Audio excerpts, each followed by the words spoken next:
data and how the data becomes a useful tool for policymakers, for changing policy, for development, for improving governance, and so many other things. Uh, Data becomes very, very significant because you need it for everything. As I said earlier, unless you have the accurate population census done, how can you plan your development programs? How can you distribute the money in the provinces? How can you give money to the schoolings and so many other things? Previous census, which was done a few years back, it had lots of controversy generated in its wake. But I think the digital census is the one which should be, I think, if not 100% accurate, more than 98, 99% accurate. And it will be difficult to challenge it or blame the people for not accounting the people accurately. Because if you remember, there was lots of fuss in the Sindh and Karachi that people were not counted well. I think data has become a very, very important commodity to sell also.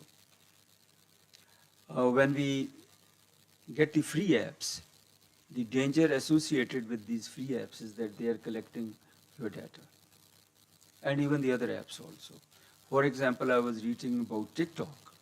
Why America is banning TikTok, there are other concerns also. They don't want China to benefit from it also. But one of the blames which goes along with the banning of the TikTok is that TikTok has collected data of all the users which can be used. So data becomes very, very important. Data theft scares us. And you know that there has been lot many data thefts and people have lost their monies, their accounts have been hacked and people have transferred money from there. So with these few words, I will come to the title of today. Without data, you are just another person with an opinion. So before coming here, I was asking, okay, if you have data, then what do you become? So I think then you become a person who can argue with solid facts and convince people also. With these few words, once again, thank you so much, Dr. Saab, being here, and welcome you. And back to the MOIC. Thank you so much. Thank you, sir.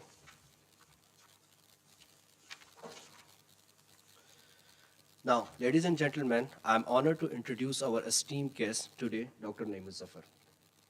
He has more than 33 years of experience in national statistics, development management, public policy, university teaching, and engineering.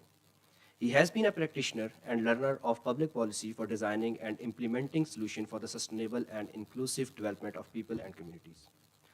Dr. Naim is heading Pakistan Bureau of Statistics since September 2021. Pakistan Bureau of Statistics is National Statistics Organization of Pakistan, responsible for all official data, including census, GDP estimates, price, and major socio-economic surveys. Under his supervision, Pakistan Bureau of Statistics has completed first ever digital census of Pakistan in August 2023, in which more than 240 million people have been counted along with geotagging their houses. Dr. Naim Zafar has been honored with the prestigious Tara Imtiaz by Government of Pakistan.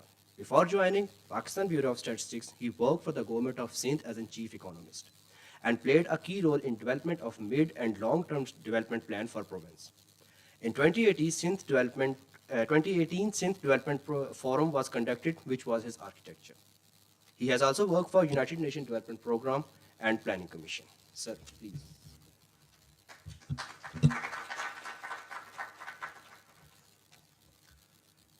Very good morning. Bismillahirrahmanirrahim. Assalamu alaikum. Ladies and gentlemen, I feel really honored for given an opportunity to share my ideas on how this data we as individual and public and private sector can use for making our lives better.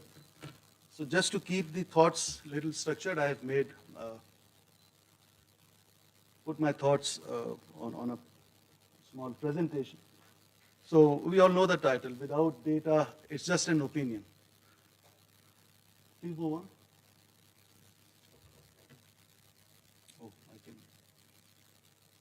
This is for forward? Okay. So this is the layout of the talk which I will give today. I'll be spending some time on this adage, new days adage, data is the new oil. Then we'll spend some time, already, although we know what it is meant for, but still we'll spend some time what the data is meant for. Then I'll take a detour, and while leaving you with the thoughts on bullet number 2, I will take you to digital census. The objectives of digital census as envisaged in our constitution and as guided by United Nations Statistics Division, which is the mother organization for sharing standards for doing census, and the whole global community follows those standards. Pakistan also does that.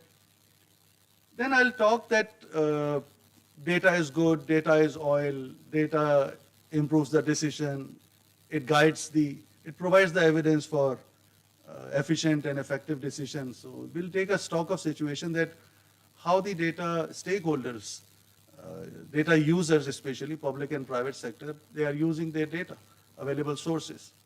And if not, then why? And then we'll spend some time on the major data producers. You have several type of data producers in Pakistan. I'll talk on that. There are some data producers who are in the identity business. They are identifying and registering individuals and firms and organizations.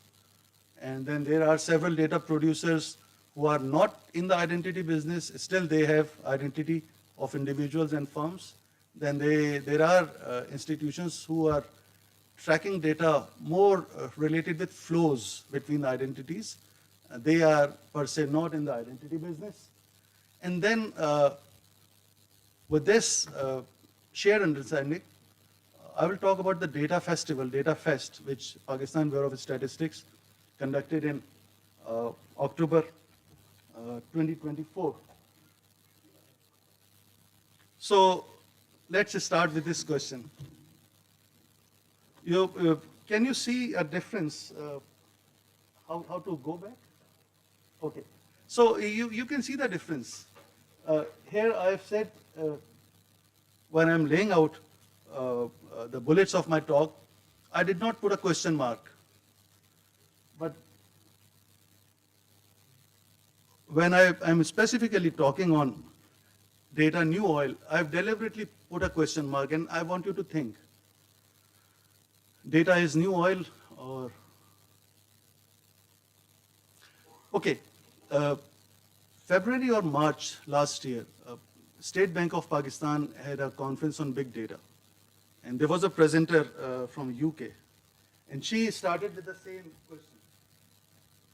So instead of making it convulsive, she was more straight, and she said that, is data oil? And everyone said that data is oil because it facilitates decision, it lubricates, it makes her aware, it mitigates risk, it enables us to take a calculated decision, it shows you horizon, it does so many nice things which you want from data. So everyone said that yes, data is oil. Then she asked the participants to think about oil, its uses, and people thought, and she helped, she nudged us on the thinking journey. So data, oil is used for lubrication, everyone knows. Oil is used for heating, power generation, everyone knows. Oil is used for cooking, everyone knows. And then she asked that after you have used oil, what happens? You are burdened with responsibility of discarding it in a responsible way. And then it becomes a liability. And then she asked us to think about data. What are the next steps? So data collected, given some form of tables, infographics, visualizations, GIS maps, morphs into information. When that information is used, it's used for decision making. So we use it for our decision, and few things can happen. Either you get the intended objectives from that information usage, or you don't. If now that contributes, adds to your accumulated experience, then you distill from that experience stockpile, and what is distilled is called wisdom. And then this wisdom goes back to the data collection process, because some of the things which you were expecting from data, you might have gotten, and some of the things which you were expecting from the data, you might not have gotten. So you tell the starting process that I want this because I have learned from my 360 degree.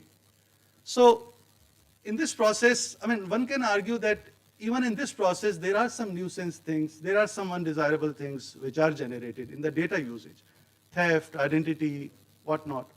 But compared to the oil, I think that is minuscule. That is much smaller. So then we were all kind of convinced. She persuaded us in such a nice way that instead of saying that data can be parallel with oil, we rather try to think differently, because the data usage is not associated with so many bad outcomes as oil usage is. So data does lubricate, data does facilitate, data does inform, data does mitigate the risk, data does enable decision making, and the consequences, the bad consequences are much smaller. So instead of thinking in terms of oil business, it should be thinking, is thought in some other way. So here I would like you to keep this thinking, and I will take you on a small detour. I'll be talking for some minutes on the digital census. First, I'll talk about the status of data collaboration between the big data producers, stakeholders, big data users. Then I'll talk a bit about digital census, which we conducted, Pakistan Bureau of Statistics, in August 2023. It was approved by CCI.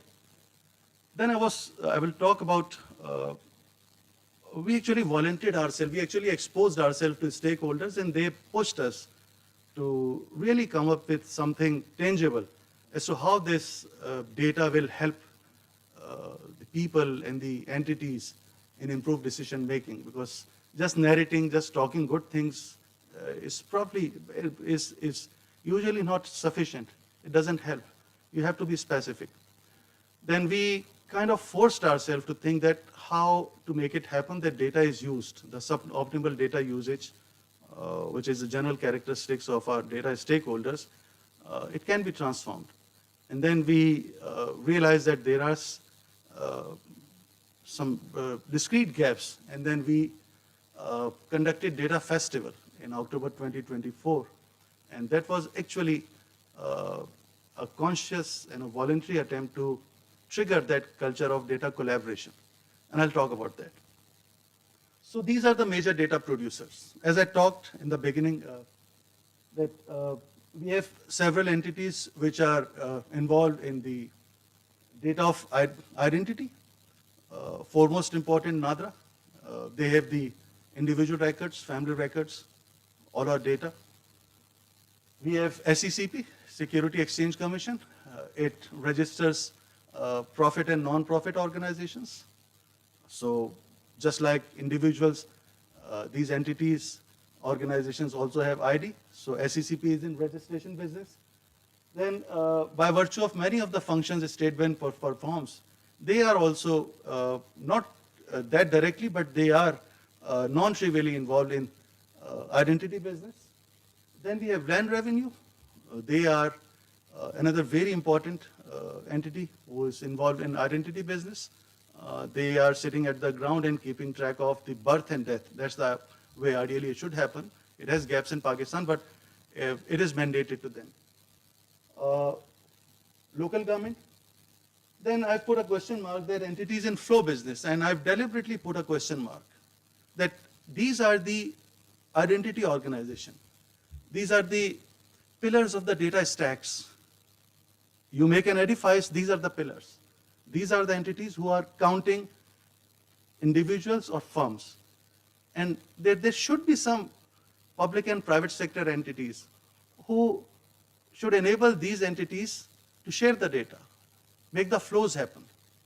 And then we have a question that how many entities we have who are thinking carefully about making the data flow between these entities, or from individuals to these entities, or from these entities to individuals, or between the individuals, or between the firms, or between the firms and government, or between the firms and people. And I'm talking English, but then you must have gone through B2B, C2C, G2G, G2B, G2, I mean, it's a maze. All those things are flows. Then someone should think about these flows also. I'll talk on that. And this is not happening very efficiently. We all know it.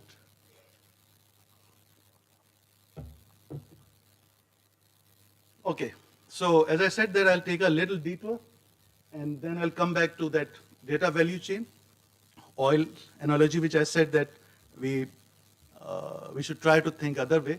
And, this analogy is not very good. So these are objectives of the census, according to United Nations Statistics Division. So you can see that 6 objectives, they are taken from the United Nations manuals on censuses. You can see that most of them pertain to public sector investment, programs, project, monitoring, research. And you can see that the objectives which may be related to the political decisions or the elections comes at number 5. So this may not be the priority of conducting census as enshrined in United Nations manual. Reviewing administrative and local boundaries and locating social infrastructure. So out of 6, 5 are for guiding public investment on their socio-economic investment. And only 1 pertains to the putting boundaries or reviewing the boundaries. People die, people grow, people become of higher age, and that changes the election scenario, that changes, that actually compels us to update our boundaries. So only 1 of the objective pertains to that purpose, and remaining 5 pertains to guiding public sector especially on socio-economic investment. And I have an argument that in this scheme of things, private sector is, I don't know why it is omitted. Why we think that this national data, it is not capable of, or it may not be able to guide private sector decision making, private sector investment. That's a big gap I see. And that's my personal thinking. I have started arguing with United Nations, and let me share with you that they have started listening. So I hope that someday they will bring it in a more explicit form as to how this census data can guide the private sector decision making. Okay, so in our case, what is the major use of census data? Mainly administrative and electoral boundaries, resource distribution, National Finance Commission, job quota. And because of the several clauses of Constitution, the updation of the electoral boundaries depends on the latest officially approved census. That's written in the Constitution. I think it's Article 51, Clause 5, if not, I'm not mistaken. We have the scheme of resource distribution in the federal divisible pool, and the provinces get their quota based on their head count. The latest census, not the latest census, it was done, I think, I cannot exactly recall the year, but now it's quite dated. And it's not much related with identifying the need for development. That's not used so extensively. If we look at NFC, more than 90% of the resources which goes to province out of federal divisible pool, more than 90% of that is related with the head count.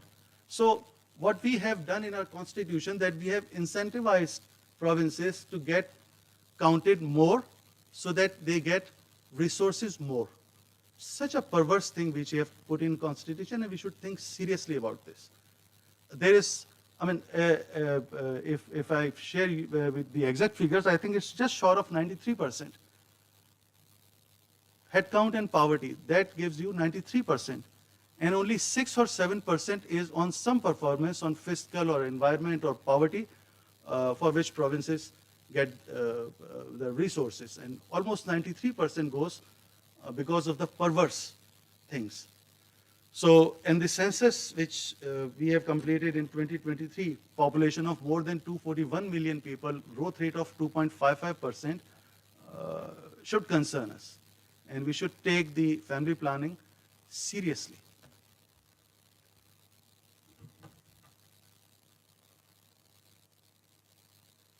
So, what this census has brought for us? In census, we were able to count more than 241 million people, and we were able to geotag more than 40 million structures. Now, these structures are of residential nature as well as they are non-residential nature.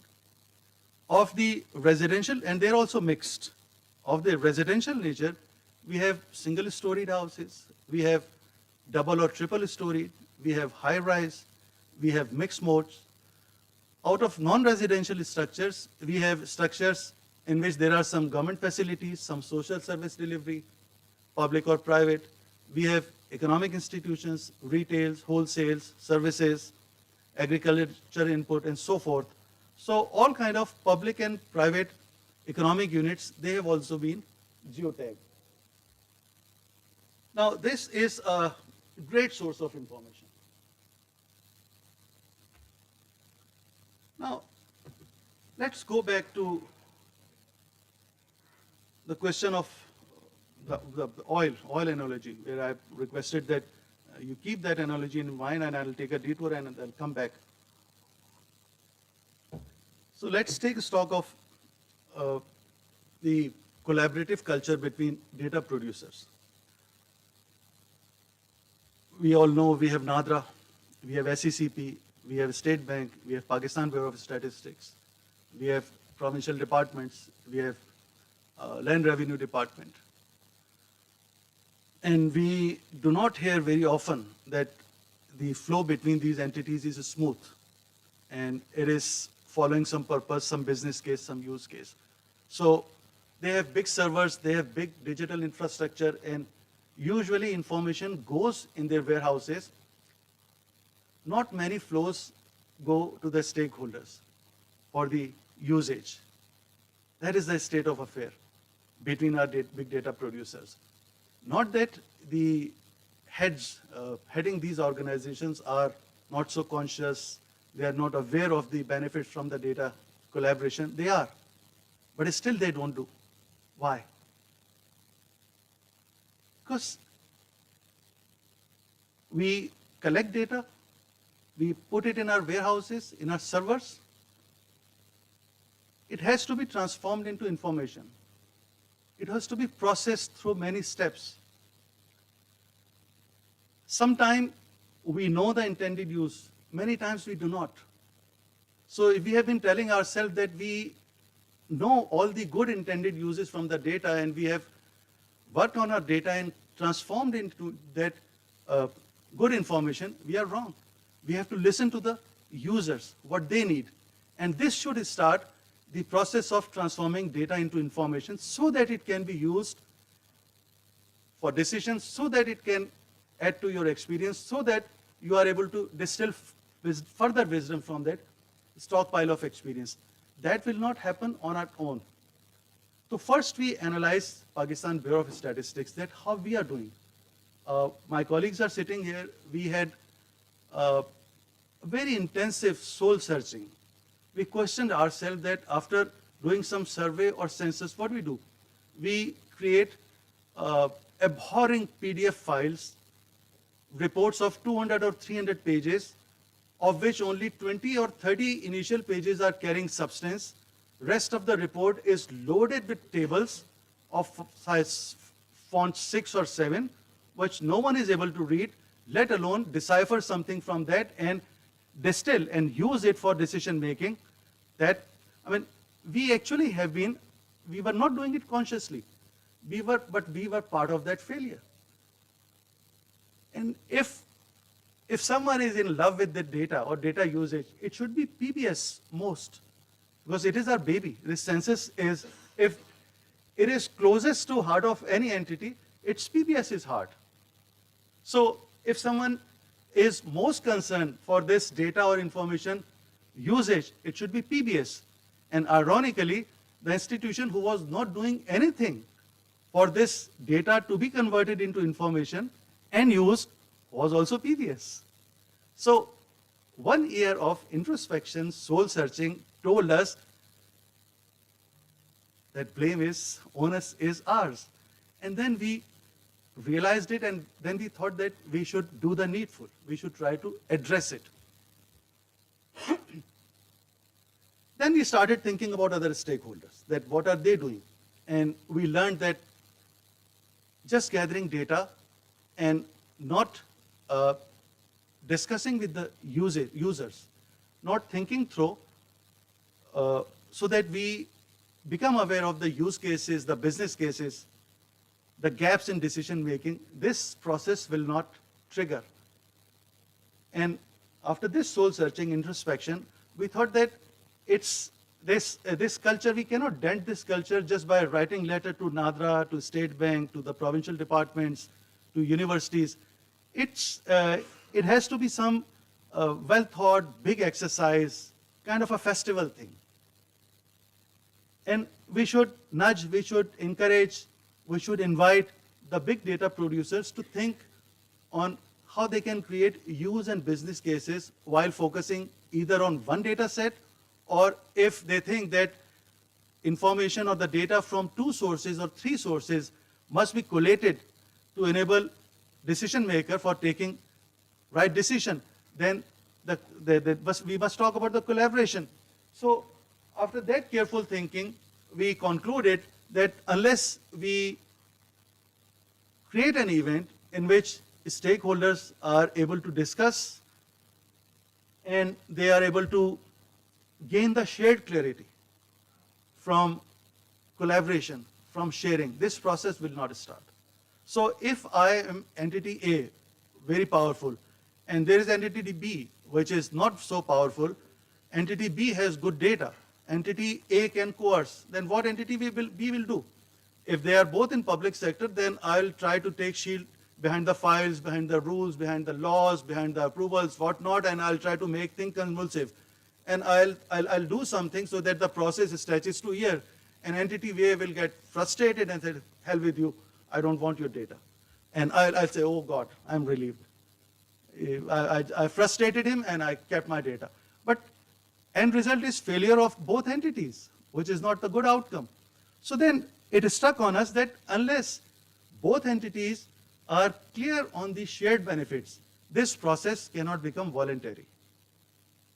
And if this does not become voluntary, then there is no guarantee that this will be sustainable. Because I have data almost a year dated now, it's a little more than a year. After 2 years, it will be useless, I'm telling you. Every year, more than 6 million babies are coming into existence in Pakistan. So you had some X-population in some administrative level in 2023. Go back after 2 years, landscape will change. People must have died, people must have taken birth. So it does not remain same. So after 2 years, it will stay. So there has to be some updating mechanism. Just doing it once will not suffice. It has to be sustainable. So it should start with shared understanding. It should continue with technical discussions. What is their need? What I can do? Resource gap? How much time I will take? Those kind of boring details. And then there must be some APIs, some exchanges. But in order to reach the level of APIs and exchanges, so that you move away from the data request in a chitti mode, like you write a formal letter and then the whole thing becomes bureaucratic and formal. You do it in exchange, but in order to move to that level, first you have to have clarity that what is the intended use? What are the gaps? What are the steps? Only then entities can be expected to embark on that sustainable journey of exchange. And when that happens, more data is used, it gets added to your stockpile of data, more information created, and this process is self-fulfilling. It enriches itself only if it starts with good spirit. And for that, key is the communication.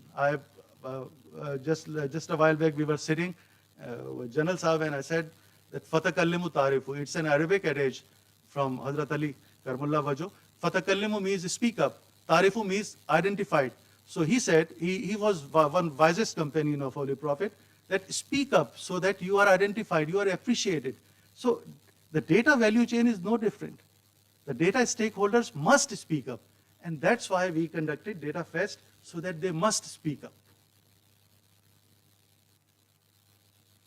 So these were the thematic discussions, themes in the Data Fest. And I'll talk on these themes very briefly, and then I'll touch upon the current status of data collaboration at the global level, especially between the South-South. And then I'll share briefly my experience with the United Nations conducted a big data forum in Colombia, Medellin, October last year. And very frankly, I was not so excited after seeing highly suboptimal. So there is a place for the global community, especially South-South, to appreciate that how this data can be used more effectively.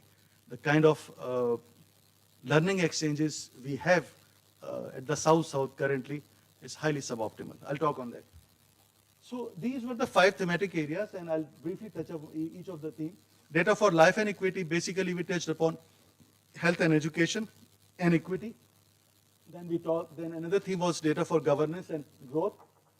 Then we had a theme on harnessing data for fiscal resilience, fiscal resource mobilization. Then we talked about disaster risk management mitigation, and finally we talked about data integration and visualization. So let's go back. That was the last slide. Let me just discuss about each of these themes, and that actually tells that what we mean by business and use cases. So focus on data for life. Now, from this census, you have geocoded information, and you can have the age cohort distribution at a very granular level. By law, PBS is governed by General Statistics Reorganization Act 2011, by virtue of which we are forbidden from disclosing individuals or entities' identity. But still, we can share the statistics. I mean, and that's also the guidance from the United Nations for surveys and census. You should not disclose the identity. Otherwise, respondent will not share that information. That's how it goes. So now, think about Tehsil level. Think about Patwar circle. These are several administrative levels. Patwar can be like 7,000 or 8,000 people community. So we have data on age cohorts. Age less than 1, 1 to 5 or under 5, adolescent, school going, youth, elderly, and you have several social sector provisioning coming from the provincial governments. We have a big number of out of school, so provincial government should know that at each administrative level in each village, what is the rate at which births are taking place, how many of the children, school-age children are going to school, how many of them are out. So instead of doing a campaign February, March every year, the district or Tehsil education officer should know that in his Tehsil, in his village, this is the number of male and female children who are in or out of school. Similarly, you are doing the immunization campaign almost every month, but still we have so many problems related with lack of immunization or lack of willingness of people to get their newborn or the children immunized. So instead of doing it in a campaign way, once you have the information of age cohorts at a very granular level, you should be able to bring those people to the health center and immunize them instead of running campaign more than 12 times in a year, which means more than once every month. But this is possible only if this data goes into the gadgets of Tehsil education officers, Tehsil health officers. If that happens, then they will be able to plan at the beginning of the fiscal year that this is the wheels we need, this is the cold chain we need, these are the motorcycles we need, these are the people we need, these are lady health worker we need, they'll be able to plan. And government will be able to plan and know the gaps. In absence of data, this cannot be done rightly. It is true for health, it is true for education. Data for governance and growth. My God, when I think about growth, there are so many possibilities. And I feel overwhelmed. I feel that still I'll try to share that what are the possibilities. One very bad thing which has happened with us. So instead of thinking about possibilities and potentials, we have grown cynical. And we have even stopped telling ourselves that we are growing cynical. And we should think otherwise. Think about opportunities. Future is not about cynicism.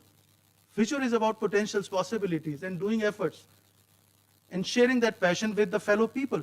So that as a community, as nation, as country, we can start doing good things. So we should see the potential instead of all the time being cynical. Growth. Now, I talked in the beginning of presentation that we were able to geotag 40 million structures and 38 million were residential or mixed and remaining were economic. So now you have geotags of economic data. You have geotags of shops, you have geotags of services, you have geotags of factories, you have geotags of agri inputs, you have geotags of malls, you have geotags of repair shop, cell phone repair shop, appliance repair shop, bike repair shop, what not. You have geotags of drug stores, you have geotags of diagnostics. I mean, you name it. Think about good product service, you have geotags. There can be some omissions, there can be some errors. I'm not saying that this is ideal, but if you want to put all these geotags a big name, it's nothing but economic census. And Pakistan did not have economic census before this housing and population census. And let me share with you, I hope no demographers are sitting here, as they can pounce on us. We did a mischief. So when the final questionnaire was approved, we had this module of identifying the economic institutions, but we concealed it. And we said that, sir, we are going, you are esteemed professors, you are renowned demographers, everyone respects you, and we are just going by what you have approved. But that's not the way we conducted things. We added a module in which we geotagged economic institutions because we knew that if we seek their permission, they would never let it happen. So this way, we geocoded all economic institutions exhaustively, and we saved 5 to 7 billion rupees of exchequer, which Pakistan might have decided to spend if this were to be done as a separate exercise. So we piggybacked this exercise in housing census and got it done. Let's talk about the possibilities. Now, think about some union council, some village, 5,000 households, 6,000 households. Think about that community. Think about, we have data on their assets and incomes and consumption, and that information can be layered on that community. Now you have the consumption or the, what I can say, the profile of that community, economic profile, that how much they can spend, what is this buying power. Now compare that with the stores, banks, agri inputs, service shops, meat shops, all kind of services and manufacturing facilities, shops you can imagine. And I mean, that will instantly tell you if there is need of investment, if there is an opportunity for investment. You have number of people, you have cohorts, you can layer it with assets and flow data, you can create some landscape of buying power. It can be done at the household level, it can be done at a very granular level. That information, so in Sindh you have like 6,000 or 7,000 villages, Punjab must be more than double. So think about like you have 30,000 or 40,000 villages, and think about that you have buying power of every village, and then think that you have information of all economic units at that village level. Share it with FMCG, share it with commodity producers, share it with retailers, share it with banks, share it with State Bank, share it with provincial industry department. You can make miracles happen. But you have to transform that information in a meaningful way, and you have to think that how my user would like to use it. And that cannot happen without communication. So why we were able to think so clearly? Because we exposed ourselves to arguments, to questions, to criticism, and all kind of stakeholders, universities, multilaterals, government, they bashed us. You have been in a habit of collecting the data and ensuring that no one gets it, what to talk of using it. You have been doing it for 6 decades. I said, we beg your pardon for that. We know that we were doing wrong. We are trying to do it right now. Please help us. Let us know how we can do it right. We want to listen from you. Why? Because there are steps, and we want to embark on that journey. But that will not happen unless you leave the cynicism, take us in right spirit, and guide us how you want us to transform. And that actually helped in conducting the whole data festival. Public sector, private sector, telcos, NADRA, State Bank, Land Revenue, IT boards of provinces, telcos, commercial banks, venture capitalists, startups, all were in this discussion. Take another manifestation of growth. You have suppose PBS data, I can continue talking that the PBS data is the best, the most any person or all entities can extract from any data in Pakistan is PBS. Who cares? It's just my claim. In some sectors, it may be reasonable. In some other sectors, it may just be a bragging. So in agriculture, probably PBS is not very suitable. The starting point must be the land record data. You see the ownership of the parcel of land. That must be layered with the crop data, agroecological zones, what suits the area, environment, soil, and all that, physics and chemistry.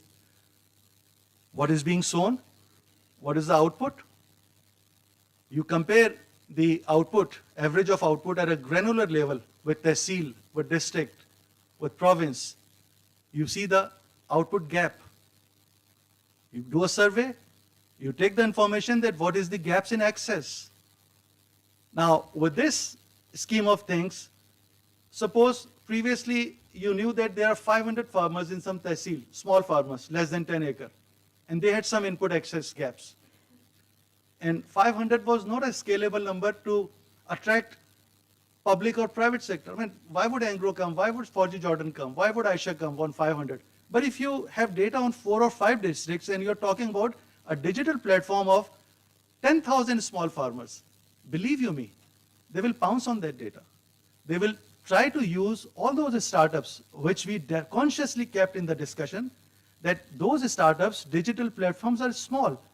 And their concern was that if this can be scaled up, the information of small producers can be lumped, then they will become a big data platform. And that data platform will become provide economy of scale. And then public and private sector providers of goods and services will prefer to populate those platforms with their goods and services. And output will spur. So, don't stop here. We are just talking about productivity. We have not talked about value addition.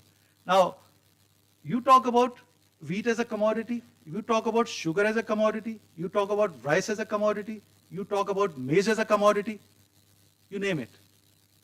Take the first baby step, sorting, picking, classifying, and now you're putting a brand. That's the first step of value addition. But that will not happen unless you have more output. So, embarking on the way of value addition hinges on your decision of increasing the scales on those digital or physical platforms so that output of small producers may get augmented. So if you want to go on value addition journey, again, starting point is data collaboration. That will not happen from PBS. That will come from land revenue, populated by crop data. Some surveys will inform us. It's doable, but not trivial. If someone says that I'm ordering 2 or 3 data systems to morph into some information so that I can, that's not going to happen. We have to talk. We have to get clarity on the objectives, and then we can take these steps. And that was the spirit behind Data Fest. And another wonderful things about this concept of scales of economy, increasing the size of digital or physical platforms by populating those platforms with this information. As soon as you offer subsidy to small producers, what one wonderful thing happens? None of them was documented. And everyone was trying to run away from fiscal authorities because everyone knows no one had good experience with FBR. They're dreadful. But once you present yourself that I'm taking your data because government wants to give you something, subsidy, certified seed, fertilizer, chemicals, farm tools, access to input markets, output markets, whatnot. And that's why I want you to get documented. No tax at this time, but if you reach a certain level, then of course, you should think about giving back. Now, what we are actually pushing through this thinking, now there are two concepts in public finance. One is tax rate, and one is buoyancy. I don't know how many of you are coming from economics background, that I'll try to keep it very simple. I also learned it from Anil just a while back. He explained. So if you want to increase your tax revenues by increasing tax rate, what will happen? I'll start concealing. I'll start lying. I'll start hiring services of very good tax consultants to avoid FBR. What if we change our perspective and we think about helping small producers, retailers, SMEs, farmers, increase their output? What will happen? They will get registered. Size will increase. If size becomes good enough, that next step will be value addition. It goes further. It's again self-fulfilling. More money, more fiscal revenue. But the approach is not from tax rate, from buoyancy. Again, shade clarity. Again, fatakallimu tarifu. So, I'll just, I'm reaching the almost end of my presentation. Let me just talk about fiscal resilience, a bit on visualization, then Global South, and that will bring me to finish off my talk. Now, fiscal resilience, just you have property tax, you have agriculture tax, you have income tax, you have information of structures, residential at a very granular level. You know that they are of 5 marla, which 70 square yards, 120 square yards, 200 square yards, 400 what. You have some estimates. I mean, it doesn't have to be exact. On the same admin level, you have the amount collected under the head of property tax by provincial government. You can assess the tax potential. At the same level, you have the number of shops, number of businesses. You have data of income tax coming from that community, hardly. Again, you can assess the tax potential. You have data from land record. You can populate it with crop data. Now, Suparco is doing the wonderful jobs. They are consistently working with us in our quarterly GDP, and we get to know the yield of sugarcane, rice, wheat, much ahead of other people can form estimates. Why? Because now you have geospatial information on that when it has started germinating, when it started reach 6-inch, 1 foot mark or 3 foot mark and so forth. So people know that what is the yield, what estimates for this crop. So it's not rocket science. Everyone is doing it now. You can form estimates of tax potential at a very granular level. And you can compare it with what the provincial government is getting, and then it can inform your tax machinery, your tax effort, incentivize them. And you can also do one good thing. You can try to rationalize about the tax rates in all of these heads. And you can take conscious effort for broadening it instead of scaring them out and bringing more miseries on the people and making the political process more challenging if you use the data right way. So there are so many wonderful things which can be done if data is optimally used for the fiscal resource mobilization. And then I'll just talk on this visualization data integration. Now, let me share with you that when we started working on visualization, and one wonderful lesson which we learned, we did not have resources. We did it in Park China Friendship House. A lot of people invited from provinces, cities, and some of them flew from overseas. 5 national statistical organizations of neighboring countries also joined. So a lot of money involved, and we did not have a dime because we did not have a head. But when we shared idea, believe you me, we ran out of these stalls, and till last day, there were private sector organizations reaching us that please give us a place. We are sold out. We started convincing you almost a year ago, then you did not take it seriously. Now it's gone. Next time, inshallah, we'll try to accommodate you.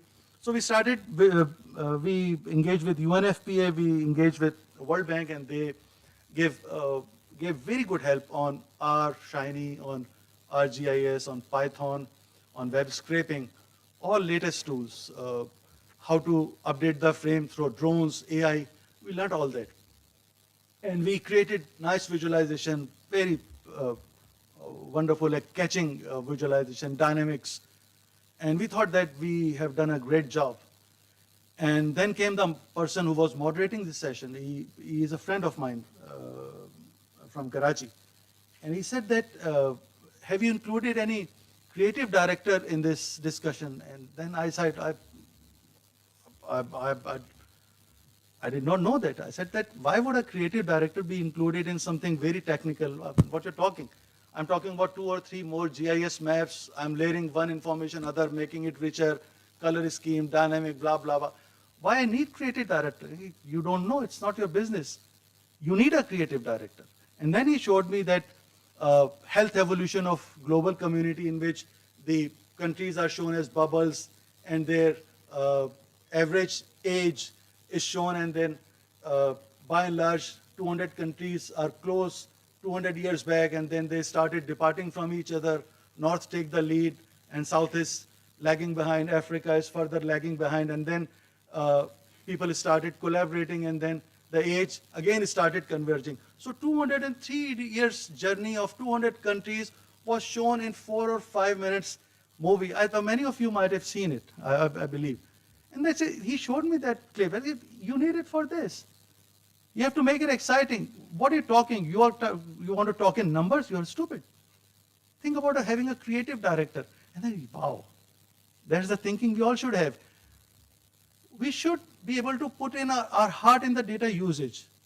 So unless we start with that exciting story that why you need to use this data, how it will help you, the backward journey will not stop. Backward journey is very detailing and boring. That's all technical.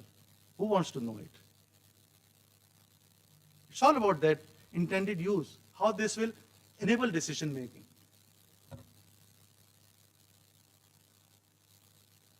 Okay, now that brings me to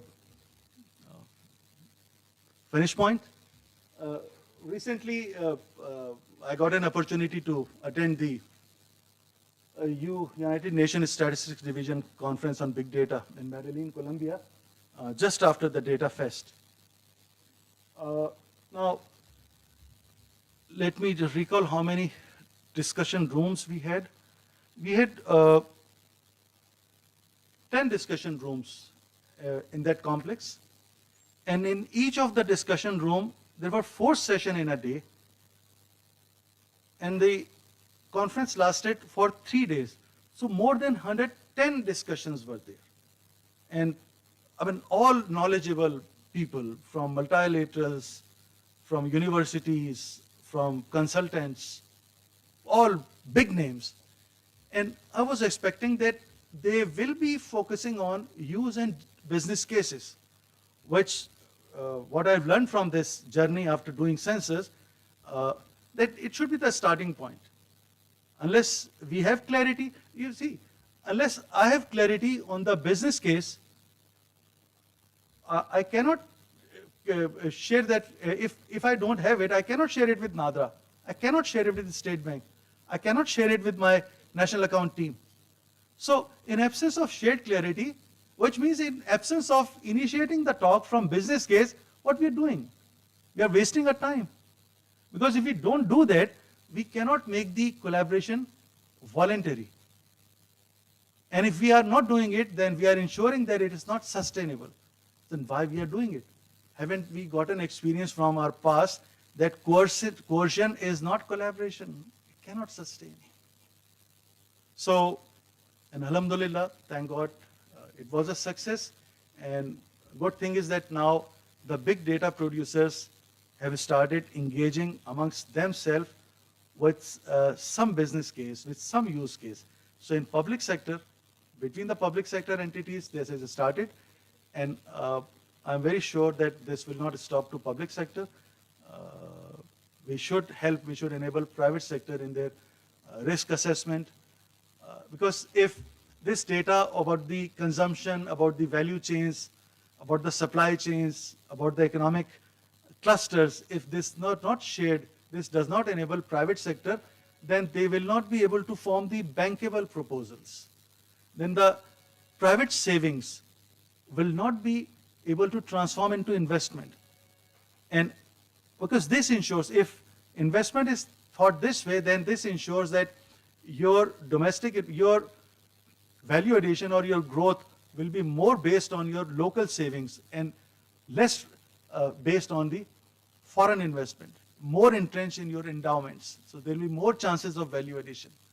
But if countries are all the time looking towards multilaterals and other countries for investment, I mean, that should happen. I'm not saying that it should all be local, but it should be carefully thought that your endowments, your value additions, your clusters are identified locally and shared with the private sector with a clear objective of showing them the economic opportunities.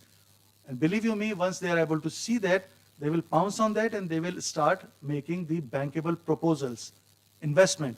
And once that happens, then our savings will channelize towards investment, and we will be able to, inshallah, move out of this continued disappointment. So I stop here. Thank you very much for listening.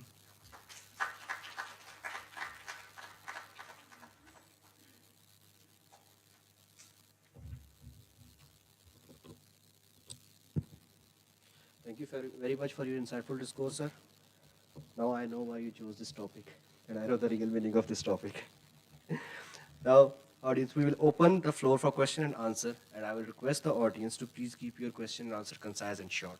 Please state your name and affiliation and then your questions, please.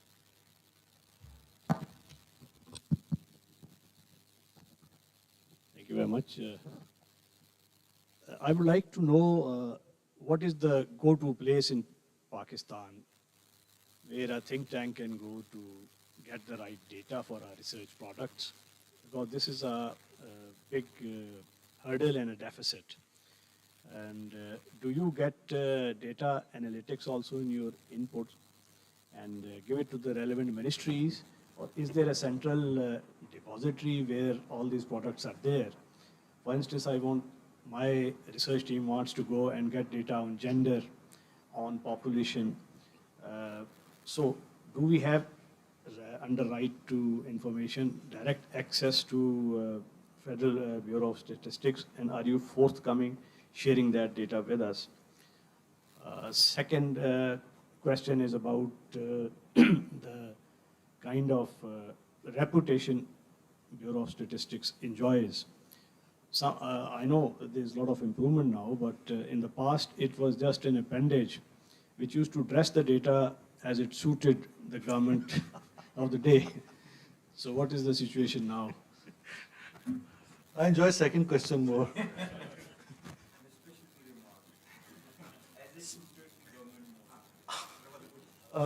Let me share my experience. When before this, I used to work for Government of Sindh. So that was not an administrative job, it was a desk job. I was chief economist, programs and project appraisals, planning. So I landed here, and within a week my honeymoon was over, and sitting finance minister called me. He was not so welcoming. Said, welcome aboard, chief statistician. We have a lot of problem from your organization. We think that we are doing a good job, but your mischievous guys get some prices from somewhere which do not show the things on ground, and we are bashed. So please fix it. You are creating troubles for us. And then I thought, okay, I have to deal with them. So I learned. It took me a month. Then I learned how to deal with them. When he pressured too much, I'm not naming, then I just showed some IMF clauses, and they are sitting in the Ministry of Finance like midwives. They know each and every move. Their analytics are much sharper than ours. So they'll catch you. And showed him, and they said they'll penalize you with this much $100 million. And he was taken away. Oh, no, don't do it. Don't. You're doing good job. So we have pressure on GDP. Now it's quarterly. Government does not like small or negative numbers. We have pressure. Inflation is very managed. I mean, there is still inflation. It's positive.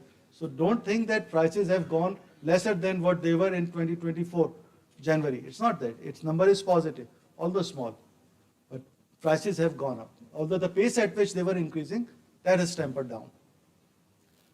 Then you talked about the data repository. So we collect the primary data, census and surveys. We have some flagship surveys, I can tell the detail. We get the secondary data from provincial departments, social and economic all. We get the data from regulators. We get the data of private sector through regulators and sometimes directly also. So that statistics can be used, and if your university can make an MOU with PBS, because the tables which we are already making, that's not a problem. They are available on the website. But if you want something customized, something more deep, you can always write to PBS and we'll help you. PBS is a very good organization, very capable people, and they're doing a good job, I think. Excluding myself. I'm talking about. I'm Moeen Bartley with Think Build Scale. So just two quick questions. One is that, when you said that you have pressure, so that is a little troubling because, if we are using the data for research, for products, for whatever it is, then it has to be correct. Correct. Right? It has to be brutally honest and correct. Yes. If it isn't, then the whole thing that you build on it will be wrong. So then, can we have the confidence that? So what should we do? When you just said pressure, so that's a red flag. So the second question is very interesting. What you shared in your presentation and how you are sort of on this journey of converting the data into information and using it. So then, where in this journey do you stand now? And what can think tanks and academia and private sector do to help you? How can we come halfway and help you in this journey and help the country as well in this way? Thank you, Moeen. You said that concerns about that we are under the pressure, but I did not say that we budge. We take that pressure and we do not succumb to the pressure. We said that we will not do it. We do it in a polite way. We should tell them the consequence that this is not worth considering even for yourself.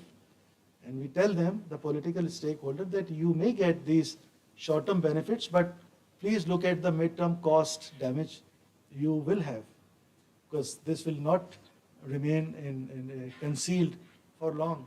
If you force us to do this, this will happen. So we manage it, but we do not take that pressure. So rest assured, the data integrity, please rest assured. It's not that I'm bragging or I'm working for this organization, therefore I'm talking high. There is no entity in Pakistan who is more present in the field, more entrenched in the provincial and regulated data gatherer and producers. We are working with them like a system. And when we were doing quarterly, let me share a very good example with you. We were asked to do quarterly GDP. It's one of the IMF covenant in November 30th, 2023. We were told that you have to come up with quarterly GDP. And we made it a big deal. We cried and said, hey, it's a big pressure. We have been doing annual GDP. How in months you can expect us to come up with quarterly? We did not share with them. We have started working on quarterly GDP 1.5 years back. We sought World Bank assistance. And in that process, we work with provincial education, health, revenue, industry, all energy, telco, all kind of regulators. And they all started sharing data on quarterly basis. So if this system was so rustic, so dysfunctional, how we would have been able to generate quarterly GDP? Because most of the information is secondary, which is coming from the provinces and regulators and the federal entities. So system is there. So please rest assured, PBS is very well connected with all data stakeholders. And then you said that how the think tanks can help. So I think there are so many ways in which we can work technically, we can do communication, we can do workshops, we have to think, and we would like to work. Because very frankly, we have been involved in, I'm using manual and dirty work, collecting the data, going, I mean, that's the toughest part. But we were not able to present it. Now we have realized that this is the gap, and we should work with those people who are better in communicating, in presenting it. So instead of keeping them away, we should work with them. So please do visit, and I'll be happy.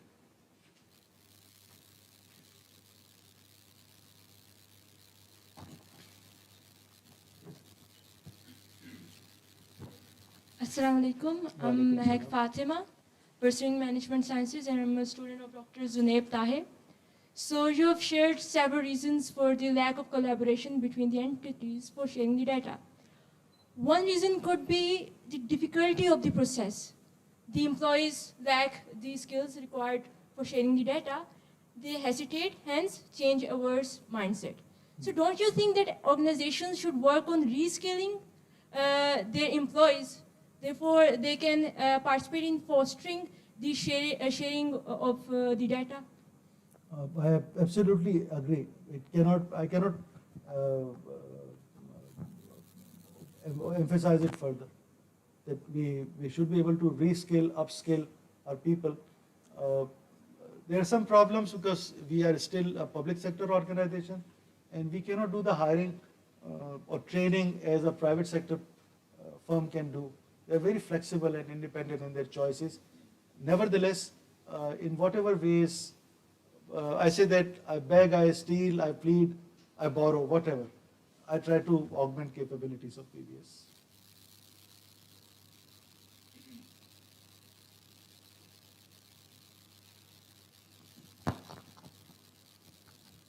So, sorry I'm asking questions again, but great opportunity, so can't resist. So, you know, the whole technological way to access data through APIs, so having a data portal and, you know, having the APIs, and you can have certain criteria, that these are the criteria, if researchers meet those criteria, then they have access, you know, to the data. So, I know I should also go and check out and see what's there, so I will inshallah do that. But what point are things at from the technological side, sort of standard? And then which other countries are you looking up to as good sort of examples to follow? It's a very nice question. We are in the process of updating our statistics development strategy. It was formed in 2018, I think. So it's high time because so many things have changed. And we were taking a stock of countries who are at a very high level. Surprisingly, Estonia is at the curve, followed by Lithuania, and then followed by UK, Canada, and Australia. US is not very advanced. So, but Estonia is a very small country. I mean, of the size of few villages in Pakistan. And counting them or making registers from them, registering every person and having digital record of every person, digital nation, it's much easier to do for a country of that size. Pakistan is a big country, so we are trying to take the good practices from UK, Canada, or Australia. We have clarity in this that first of all, this should be secured because this is national data. And then we also have this clarity that people should be able to stay on your website, and people should be able to mix and match, drop down, compare. It should be more friendly. So more a person stays on your website, more are the chances that they will use your data for varied reasons. So we have re-engineered our website, and I'm waiting for actually from Minister. He's overseas, so we'll get it launched. And the new website is much more structured, much more logical flow. You can cascade down, as you see in websites of developed countries, more better NSOs. And it also gives you more visualizations. So you are able to do some kind of analytics, small analytics, just to see if the solutions or questions are showing the initial signs or it does not exist. So it's guiding on research also in many ways. Please. Assalamu alaikum, Dr. Saab. So, just like your other Karachi friend, I wish to give you a little more creative suggestion if you are already not doing it.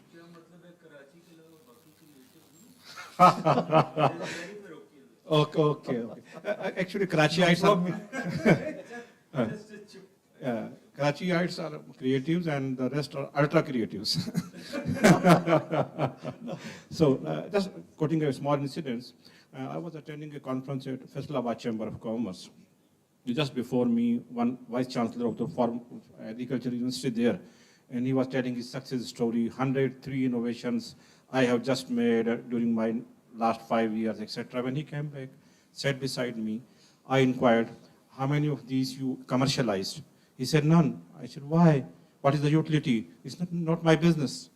So in this context, I would request you, since you are not that kind of person and you are very dynamic and professional, why we should not strategically develop, if already not developed, a data commercialization center at PBS. We should have a data supermarket. We can customize.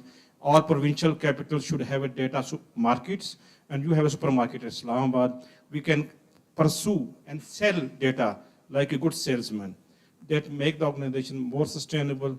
And this data gold mine, which you created with a very hard work and with a lot of energy from your team and all the stakeholders. So it should be more beneficial. I know the other side is not so proactive, but since you have the gold and you have to sell the gold to just justify all your expertise, efforts, energies of your team, it will make a real difference on the ground. This is my humble suggestion. Thank you, Arshad Saab. So what you have referred is data monetization. And if it were not the what's haram, what's halal, what's forbidden, what's allowed. So in Muslim perspective, just think that data monetization is a stigma embraced and accepted by all NSOs. PBS is your national statistical organization. From a Muslim perspective, it's just like enjoying pork with wine. So it's that forbidden for an NSO to monetize the data. Nevertheless, it is helpful for private sector decision making, we know it. What can be done is that statistics can be created at a very granular level. Maybe UC, maybe Patwar. And I mean, if there's some FMCG or value chain and who wants to know that what is the stock of my commodities or my branded things at XYZ store in Chichavatni, suppose, that's a separate thing. You are asking me to disclose the identity of that XYZ store. But if he's talking that, tell me that in Falana Chak of Chichavatni, how many retail shops are there? How many seeds shops are there? How many farm rentals are there? Farm tools rentals are there? That is doable. And if I share that information with him, and I can charge some service fee, because it has to be processed. So that can be legitimate, but that has to be talked and formalized. And we want to do it, but only after knowing that precisely how to do it right. Because we don't want, because you know what, you are working for public sector, it is becoming a family affair. He is my cousin. But believe you me, this question was not planted. So suppose if I'm helping, let's name it Habib Bank, and I'm saying that, okay, I'm augmenting Connect shops with more data. Connect is the private sector retail arm of Habib Bank. It's the biggest bank of Pakistan. Other banks will pounce. They will trigger the competition commission, the judicial system that, hey, you gathered data with public exchequer and you are helping one firm. Why the hell? I'll take you to the court. And PBS will be in trouble. So we don't want anything like that. The thing is that if it is a service, if it is something, it should be for everyone. Because we are using tax money. It should be like a market. Market. Where I'm one of the biggest buyer of the data from Nadra for my health services issue. So Nadra is very commercialized. You can learn a lot from them. I have my experiences. I will not share now. Please. Any more question?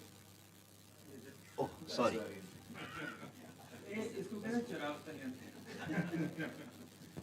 Dr. Saab, as usual, an excellent talk. Thank you. Thank you. Given your experience with the government for all these years, and now doing the largest data changing mindset of people, do you think the government DNA has changed in terms of that they are using data in the public policy? So pertinent, Anil Saab. Thank you for this. And number two, at Pakistan Bureau of Statistics, have we started using these AI algos, or we are still on the basic statistics? Uh, uh, And also how you can develop our own deep sea on same lines without the big data. I was till 1 or 1:30 in the night. I was writing the Word document for these talks. I mean, I had these ideas, but I had to put them in some structure because every time you go in in a different setup, you want to share your thinkings in a subtle different way. So, but still, I had a baggage of putting it in PPT form, and I said, where would I find time? And then in the night, I got call from Government of Punjab that Chief Secretary wants to visit. And I said, what the hell? As if I already had so much time and now he is visiting. And then he said that he is visiting 11 in the morning. I said, no, sir, you cannot do it. I have an appointment. We made it weeks back, month back. Okay, then I'll visit you 9:30. So he took away my 1 hour, which I thought that I'll be able to transform this word into PPT. So, and now let me tell you, and that will answer your question, that why he visited.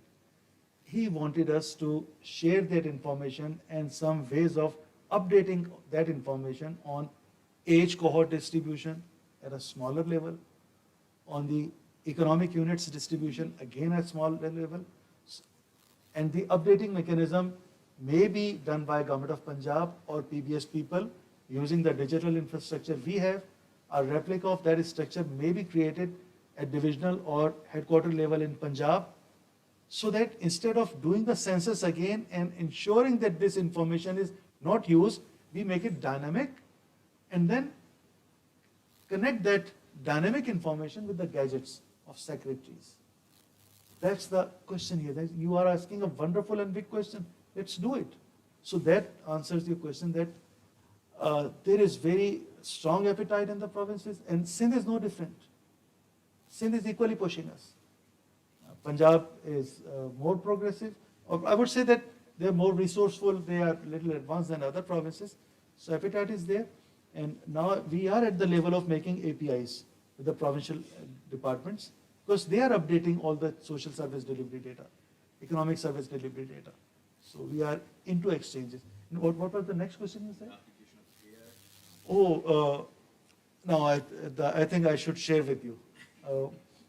Only on a request, not share it further or in closed circuits. So we geotag the economic units also. And like any other mediocre organization, we started also taking pompous stances. Hey, we did economic census. We saved 5 to 7 billion rupees, never done in 75 years. We did it, blah, blah, blah, blah. Fine, then when it settled down, then people started asking, okay, where is your economic census? Okay, let's look at the data. And ask you to think about two columns. In one column, you had the PISIC, Pakistan Standard Industrial Classification. It's a classification followed worldwide. It's ISIC. And on those, these are simply numbers, 2-digit, 3-digit. As it goes longer, the economic category goes deeper, finer.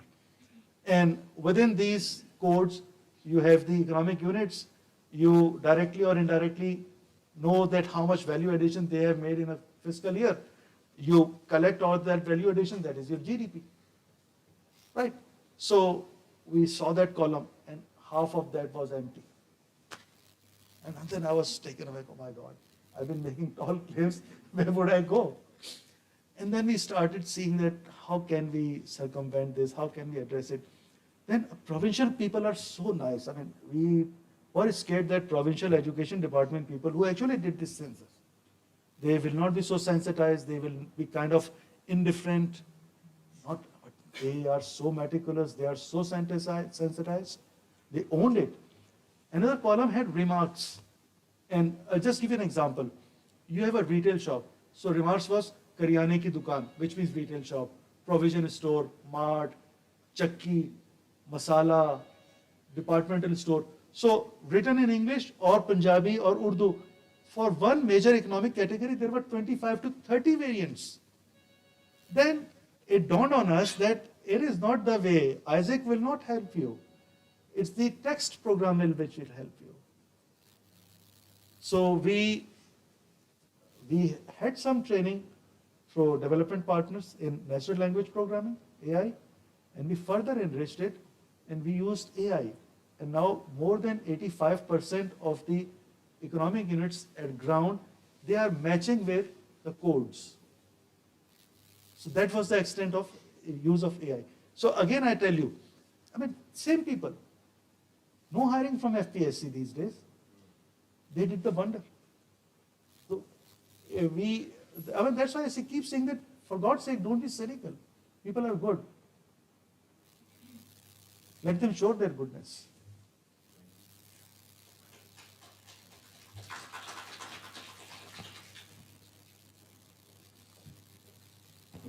Assalamu alaikum, sir. Kazafi here from Petard. My question is, like, as trade counselors or marketing officers of Pakistan in various embassies, the biggest challenge that our trade officers face is that how much surplus of any product is available in Pakistan for export, like rice, like wheat, like how many pairs of shoes we produced in a particular year, or how many sofas or how many tables, you know.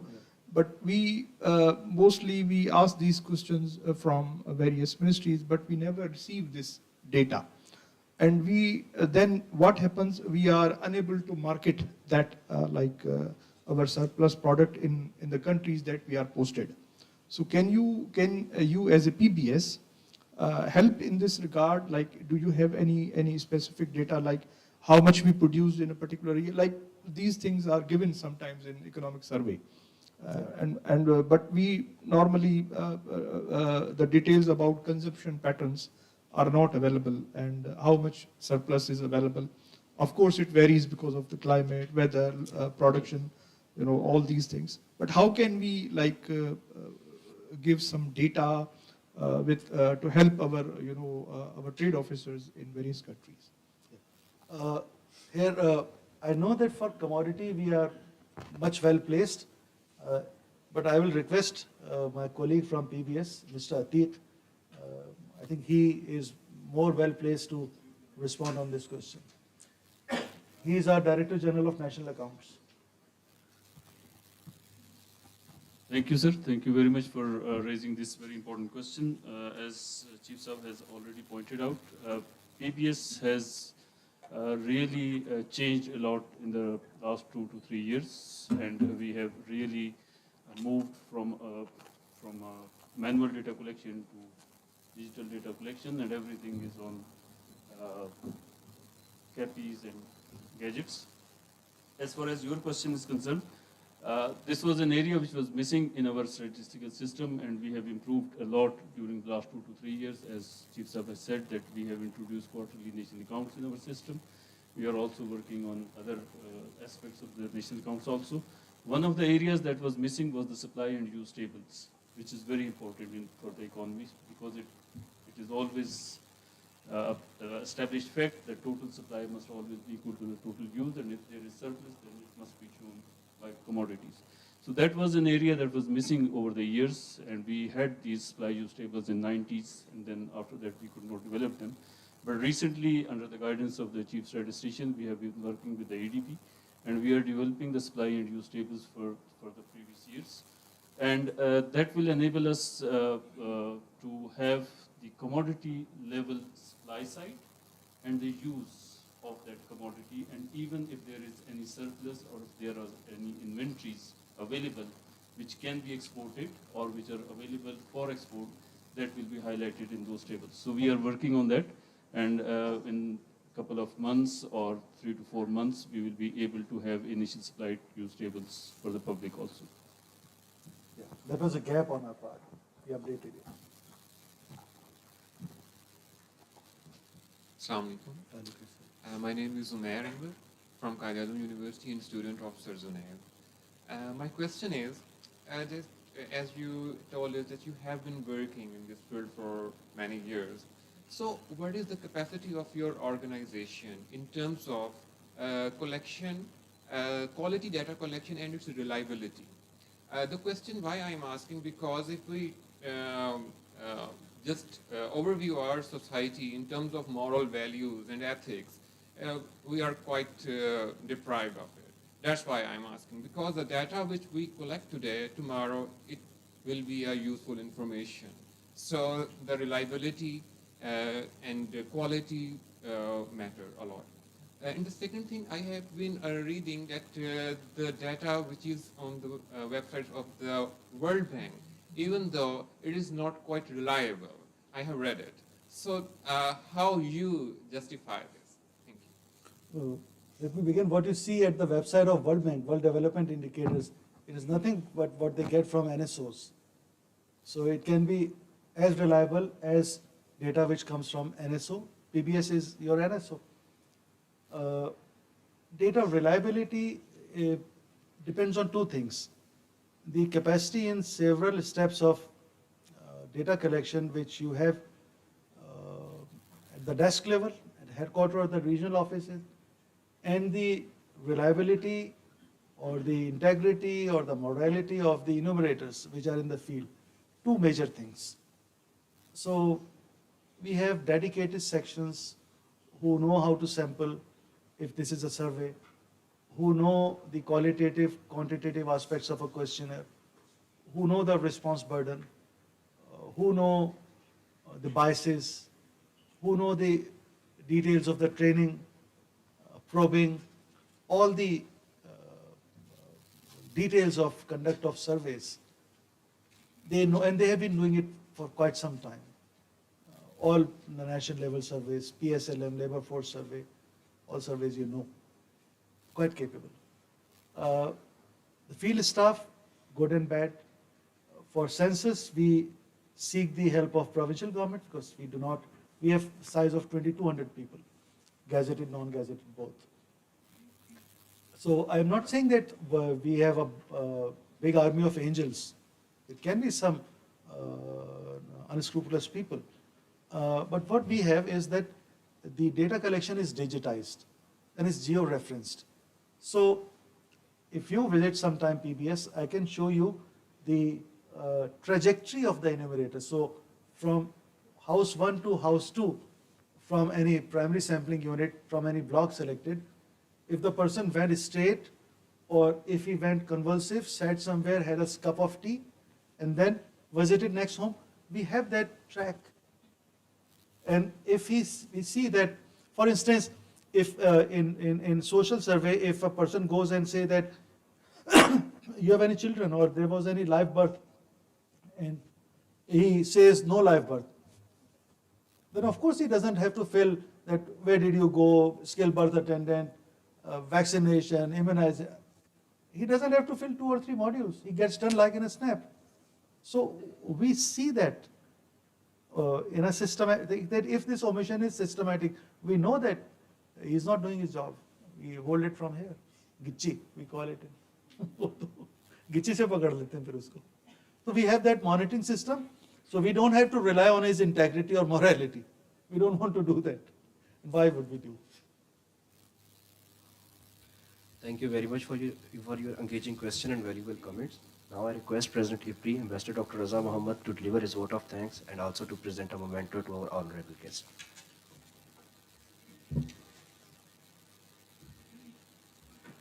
Dr. So I'm so impressed. Thank you so much. Actually, when the talk began, and yesterday I was thinking, when I was thinking about the talk, that how much interest could it generate, and I thought it could maybe very boring talk because it's purely hard facts, data, and all that, and people like us who have been studying research methodology and all that, when it comes to data classes and all that, so it depends who is the teacher and how is he or she teaching you. And normally सारे बैठे हुए हैं, RM जो है ना वो खुद ही पढ़ना पड़ता है, और जैसे मरियम बैठी हैं वो सारे कहते हैं RM में बड़ी अच्छी है, मैंने इनके साथ वालों से पूछा, उन बेचारों को 0 आती है, तो खुद पढ़ना पड़ता है. But I thought कि ये boring होगा. It was very interesting, very useful, a lot many insights we got from you, sir. And we are grateful that you came, and thank you to Dr. Anil for choosing him and bringing him to us. And I'm sure that there are a lot many people who are listening to him on the YouTube as well. Because I got the messages also that we are listening to him on the YouTube. So you are viral today, sir. From IPRI. Our question answers were interesting, very bold questions, very good questions, very pointed questions, I would say, and equally well answered candidly and forthrightly, without any inhibitions and all that. I think that is what the beauty of the thing is. Data क्या है क्या नहीं है वो हमने देख लिया, पढ़ लिया, सुन लिया. How important data is, इसको जितना आप re-emphasize करें उतना ही कम है. मतलब you keep re-emphasizing the importance of data. It's so vast a subject, it is so deep कि लगता है कि ये तो वो क्या होता है marine trench की तरह है कि you keep diving and diving and diving and you don't reach to the bottom and you are not satisfied ever, I think. When it comes to कोई question था morality का, ethics का and all that, I think machines are better in morality, and they are more ethical than the human beings who handle the machines. वो America में उससे कह दिया था rigging हो गई मशीनों पे. So तो दूसरी चीज़ which I want to say that we keep talking here and there, light your own candle. So this is one of the examples of lighting your own candle, because you have made the difference, and he is the person who's coming into this bureau, and his team have made the difference at the national and international level. Why I say international level? Because when you want to apply for some aid, some assistance, if some country wants to give you some funding, World Bank and others, for any disaster like COVID happened, like floods happened, and climate के अभी जो नए issues आ रहे हैं, unless you have accurate data, they will not give you assistance, aid, or help, and nor will you be able to actually devise the plans and execute these to mitigate those challenges. I know it personally कि हमारे जो flood का data उसके ऊपर बड़े issues हैं. हम गए मुख्तलिफ जगहों पे, मैम शहरी गई, उन्होंने बड़ा वो प्लीट किया केस हमारा कि जी हमने तो कुछ गलती नहीं की, आप लोगों की गलतियों की वजह से हम we are suffering because of, sorry, I switched to Urdu. Because of your mistakes, the developed world's mistakes, Pakistan is suffering. Pakistan does not contribute to the environment pollution even 1%. It is less than 1%. But still we could not win the case in a way that I heard that data was questioned. So unless we have the accurate data, you cannot get the international help also. Last point, और कहीं तब्दीली आई है यानी PBS में आ गई है. So I would request ovation for him.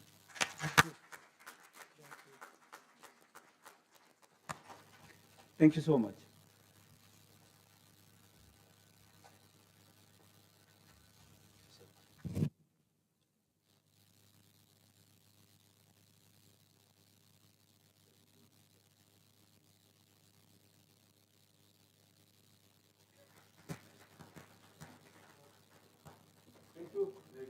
Ladies and gentlemen, all the